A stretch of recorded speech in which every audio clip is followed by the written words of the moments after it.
ចរិតខោបទៀបមួយយៀតអន់រកស៊ីស្មោះត្រង់មិនប្រព្រឹត្តបែរដើរលក់លេប្រើពាក្យមិនពិតខ្លួនជាប្រុសពិតតែចិត្តសាមញ្ញបង្វក់គេឯងកំ ប្លែងសបាយ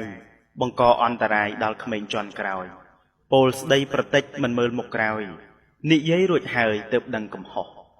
ចង់ល្បីហួសថ្នាក់ច្រវាក់តាក់កខំប្រឹងត្រដរជេរគេជេរឯងសលៀកខោសំយេះលៀបលេសំដែងនិយាយសំងែងស្ដែងឥតគេខ្មាស់ខ្ញុំចេះតែគិតថាចេះតែមានមនុស្សចូលទៅមើល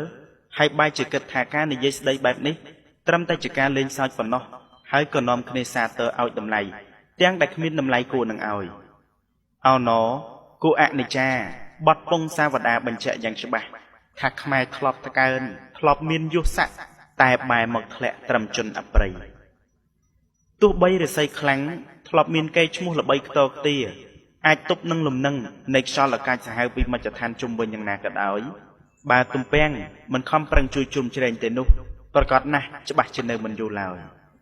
សូមបងប្អូនទស្សនានៅវីដេអូនេះថាតើពួកគាត់ស័ក្តិសមនឹងប្រើពាក្យពេចន៍បែបនេះជាសាធារណៈដែលមានអ្នកទស្សនារាប់ពាន់រាប់ម៉ឺននាក់ថាតើវីដេអូនេះបានជះឥទ្ធិពលយ៉ាងណាចំពោះសង្គមខ្មែរជាពិសេសគឺយុវវ័យជំនាន់ក្រោយសូមបងប្អូនមើលហើយពិចារណាទាំងអស់គ្នា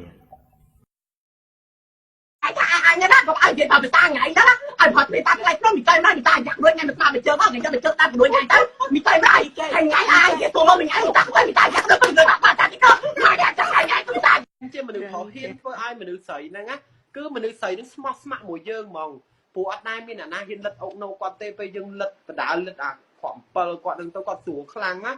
អូយបងអើយដាក់អូនលឿនលឿនមកបងហ៊ាននេះគាត់ខ្ជិបជើងអាពេលយើងពងអើតគាត់ខ្ជិបជើងបោះឲ្យយើងលិតទេគាត់ខ្លាចគាត់អៀនប្តីគាត់ណាដល់ពេលចឹងទៅប៉ុន្តែមនុស្សប្រុសហ៊ានធ្វើឲ្យមនុស្សស្រីហ្នឹង